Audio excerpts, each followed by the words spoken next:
Hi, my name is Sarah Zambor, and I'm a Board Certified Behavior Analyst at DiNovi & Associates. This video is part 1 of the series, Prioritizing Play, and will focus on why it is important to teach play in games to learners diagnosed with autism spectrum disorder, or ASD. This video covers items F3, G5, and H3 on the 5th edition BACB task list. As practitioners, we sometimes place a heavy focus on targeting academic, vocational, and/or domestic skills, especially when working with older learners. While developing skills in the domains just mentioned is important, it is also equally important for learners to develop appropriate play skills, because play is a pivotal part of an individual's language and social development. For neurotypical learners, engaging in pleasurable, imaginative, and socially interactive play is a natural part of life. However, the same is not typically true for learners with ASD. Learners with ASD frequently demonstrate deficits in appropriate play and commonly fail to develop any symbolic and/or pretend play skills, have a tendency to play with specific toys in a rote or repetitive manner, and/or strictly engage in solitary play. Before we dive into the importance of teaching play skills, let's begin by defining what exactly is meant by the word play. While there are various ways to define the word, in Chapter 8 of Teaching Children with Autism, Strategies to Enhance Communication and Socialization, Pamela Wolfberg defines play as an activity that is pleasurable, intrinsically motivating, flexible, non-literal, voluntary, and involves active engagement. In his book, What You Need to Know About Motivation in Teaching Games, an in-depth analysis, Steve Ward differentiates between the term play and games. Writing the word play encompasses both adult-led structured games and child-led free-flow activities, and notes the importance of focusing on learner-directed play, not just teaching specific games. In Chapter 1 of his book, Ward outlines 6 reasons why teaching play through games is beneficial for all learners. This video will focus on 3 of those 6 reasons, including enhancing the learner-teacher relationship, increasing the number of peer interactions, and increasing the learner's good learning repertoires. So, how exactly does teaching play help enhance the learner-practitioner relationship? The practitioner and learner's ability to have fun together helps them build rapport. This is important, as building rapport should be one of the first priorities at the start of any new program or session.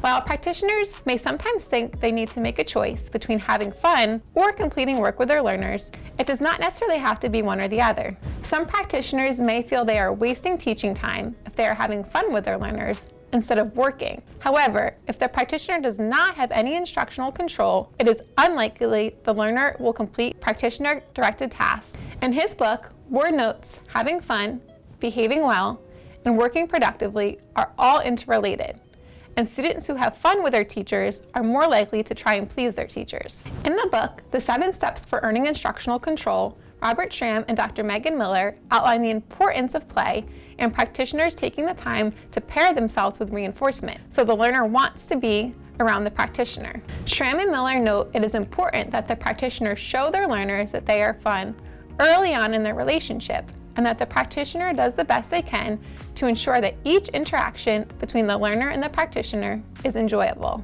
Successfully pairing with a learner will help ensure the learner wants to follow directions and share experiences with the practitioner, which in turn can help lead to more opportunities for playing and learning. Ward notes the importance of continuing to pair and build rapport with the learner long after the instruction begins, as failing to do so could cause a practitioner to become aversive to the learner.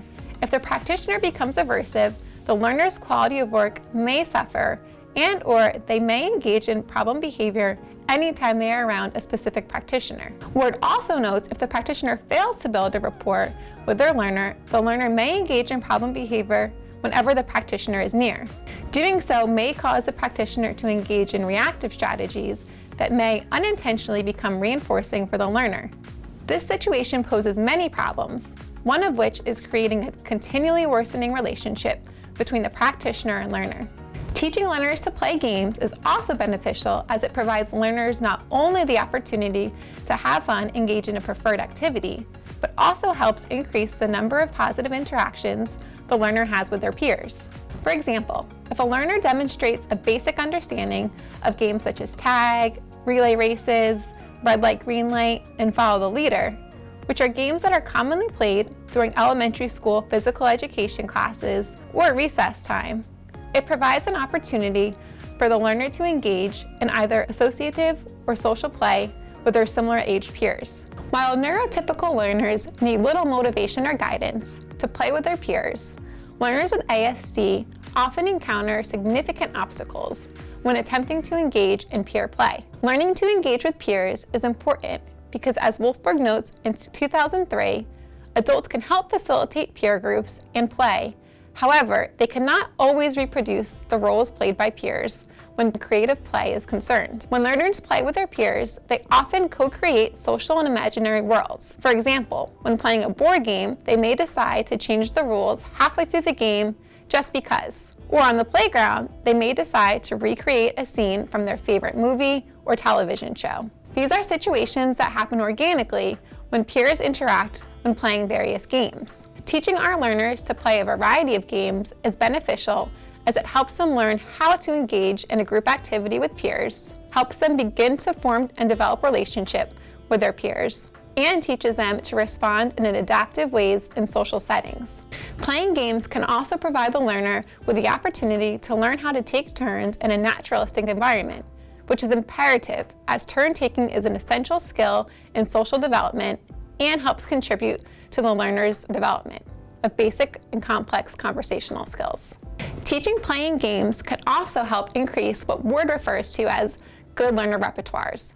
For example, skills such as imitation, curricular courage, and questioning. Take, for example, the game Simon Says. Learners with ASD differ from neurotypical learners in that they tend to require direct intervention to develop imitation repertoires. Playing games such as Simon Says, in which imitation is embedded into the game, can help create motivation for a learner to imitate motor responses. If a practitioner or peer engages in funny or engaging movements, such as pretending to fall or overly exaggerating a laugh, a learner without a strong verbal repertoire may attempt to imitate the movement in an attempt to get the practitioner or peer to engage in the movement again.